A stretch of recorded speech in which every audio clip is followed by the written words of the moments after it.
ہم سے پہلے تھا عجب تیرے جہاں کا منظر، کہیں معبود پتھر کہیں مسجود شجر۔ ہمارے نبی پاک صلی اللہ علیہ وسلم کو اللہ نے سارے عالم کے لیے بھیجا، سارے انسانوں کے لیے بھیجا، سارے جنات کے لیے بھیجا، جانوروں چرند پرند کے لیے بھیجا۔ آپ کی چھوٹی سی عمر تھی، پتھر کے پاس سے گزرتے تھے، آواز آتی السلام علیکم یا رسول اللہ۔ آپ درخت کے پاس سے گزرتے تھے، آواز آتی السلام علیکم یا رسول اللہ۔ عرب کے تاجروں کا قافلہ شام جا رہا تھا تو وہ زرقاء میں اترا۔ زرقاء بہت بڑا شہر ہے، وہاں ایک راہب رہتا تھا بحیرہ۔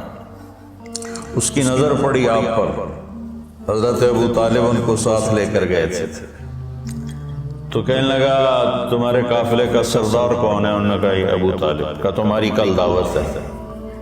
کہ تم نے پہلے تو آج تک نہیں کی، ہم یہاں سے گزرتے کا ایک کام ہے۔ اگلے دن اس نے درخت کے نیچے سب بیٹھ گئے، کھانے کا انتظام۔ اس نے ایسے طائرانہ نظر ڈالی تو آپ نظر نہیں آئے۔ کہنے لگا سارے موجود ہیں؟ کہا نہیں، ایک بچہ ہے وہ اونٹ چرانے گیا ہوا۔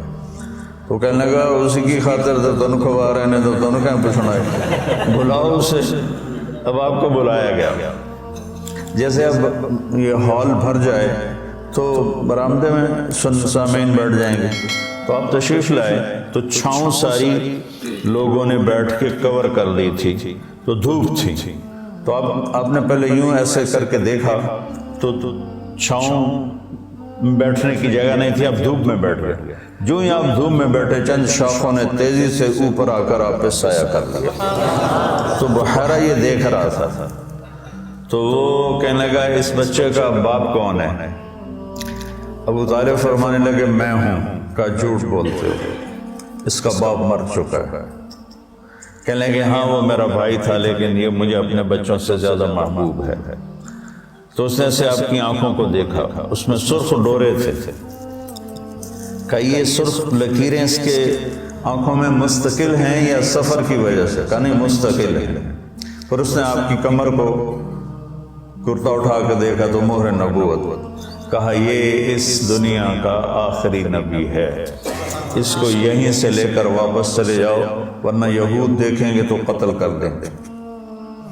تو اس چھوٹی عمر میں آپ پیدا ہوئے تو حضرت عبد الرحمن بن عوف کی والدہ تھی، شفا ان کا نام تھا، انہوں نے آپ کو لیا گود میں۔ آپ پیدا ہوئے تو بچہ پیدا ہوتا ہے تو اس کی ناف اور آنت، ماں کی آنت سے ناف جڑی ہوتی ہے، ختنہ نہیں ہوتا، اور اس کے پیدا ہونے سے پہلے گندا پانی نکلتا ہے، پھر گندگی نکلتی، اس میں بچہ پیدا ہوتا ہے۔ جب آپ تشریف لا رہے تھے تو آپ کے ساتھ ایک قطرہ ماں کے پیٹ کی گندگی کا نہیں نکلا۔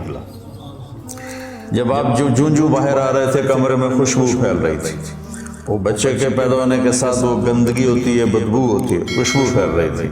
جب اس کی نظر پڑی آپ کی ناف پر تو وہ کٹی ہوئی تھی، آنت سے جدا تھی، باہر کینچی سے نہیں کاٹنے پڑی۔ اس کی نظر پڑی آگے تو آپ کا ختنہ ہوا تھا ماں کے پیٹ سے، ختنہ کروا کے نہیں آیا۔ اور جو ہی آپ نے انہوں نے ان کو اٹھایا اور حضرت آمنہ کے پہلو میں لٹایا۔ اس بچے کی عمر 15 منٹ ہے، 20 منٹ ہے، تو آپ نے ایسے کروٹ بدلی اور سجدے میں سر رکھا اور ہاتھ اور گھٹنے ٹیک لیے۔ اوندھے منہ نہیں ہوئے کہ اوندھے منہ نہیں، پورا سجدہ کیا۔ تو ماں بھی تھر تھر کانپنے لگی اور دائی بھی ایک ہی بنی۔ تو آپ نے لمبا سجدہ کر کے ایسے دونوں ہاتھوں پر اپنی چھاتی کو اٹھایا، آسمان کو دیکھا، سیدھے ہاتھ کو اوپر کیا اور شہادت کی انگلی کو ایسے کیا تو پوری چہار طرف نوری نور پھیل گیا۔ آپ گرے اور پھر بچہ یہ پیغام لے کر آئے کہ میں کچھ زندگی لے کر آیا ہوں جس میں نماز بہت بڑی چیز ہے، سجدہ بہت بڑی چیز ہے۔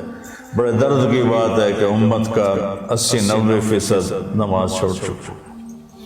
اور کچھ ایسے نادان ہیں جو کہتے جی نماز دل دی ہوندی ہے، اگر روٹی بھی دل دی کھا لیا کرو، نماز تو جی دل دی ہوندی ہے۔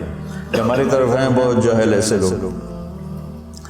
تو آپ نے لمبا سجدہ کر کے نماز کا پیغام دیا، اور جب آپ دنیا سے جا رہے تھے وہ بھی 12 ربیع الاول تھا، پیر کا دن تھا، اور زوال سے پہلے کا وقت تھا، اور آپ کے آخری الفاظ تھے حضرت عائشہ کے سینے پہ سر رکھے ہوئے، الصلاۃ الصلاۃ الصلاۃ، میری امت نماز نہ چھوڑنا، نماز نہ چھوڑنا۔